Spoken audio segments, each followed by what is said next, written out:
Something you may find with your dog, especially if your dog is older and has more competition experience, is that you have a hard time turning them right after a front cross. In the olden days, when people were doing front crosses, we would often accelerate to the next part of the course. But now, with the changes in course designs and the frequent use of wraps and 180-degree turns, there are challenges that require to front cross and then immediately create a tight turn. Since we use decels to create the tight turn, we need to practice the combination of a front cross followed by acceleration versus a front cross followed by deceleration. So we wanted to show that to you in this video and make it one of the advanced exercises. So here on the left we've got acceleration, here on the right we've got deceleration. Let's take a look. In both of these you see that Rook is taking this purple jump in extension. And the first thing I want to do is count strides here. So she lands, and that's 1, 2, 3.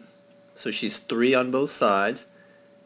And here you see that she jumps after the third touch with the front feet. And here she puts in number 4. So you can see that on the right side, she's been cued to collect and turn. On the left side, she's jumping in extension. So that's what we're looking for here. We're looking for that extra stride that creates the turn versus acceleration where you want them in full extension the whole way. So this is the difference we want to see in your dogs on this maneuver. Let's go ahead and back it up. So the move here, now let's take a look at the handler. In this video that's going to be me. Executing the front cross, and after doing the front cross, take a look at the body position here. In this one I'm leaning forward, in this one I'm much more upright. Do you see the difference there? Another thing to look for is the spacing between the feet. Here you can see big differences. Here the feet are very close together. So again, it's what you've learned and what we've emphasized, especially in module number 1.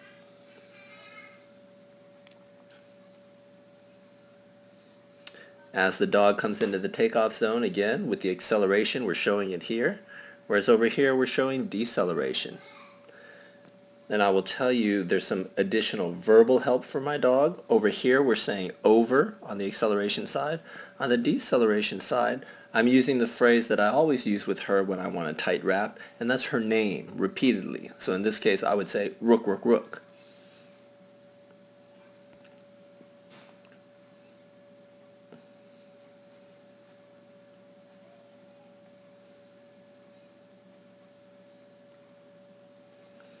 So hopefully you will find this very helpful in your own training. This is a very powerful concept, and it's really a combination of 2 different moves. You've got the front cross and you're combining it with either an acceleration or a deceleration. One more thing to note, with the acceleration you can be right up close to the wing and accelerating, and it doesn't matter whether you're close to the wing, in the middle, wherever.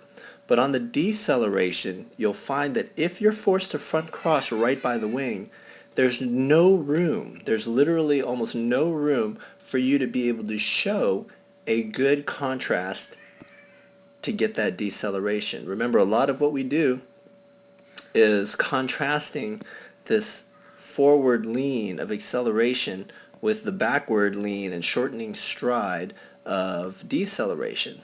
Well, when you're forced to front cross right by the wing, there just isn't any room for that, and the dog will tend to sail.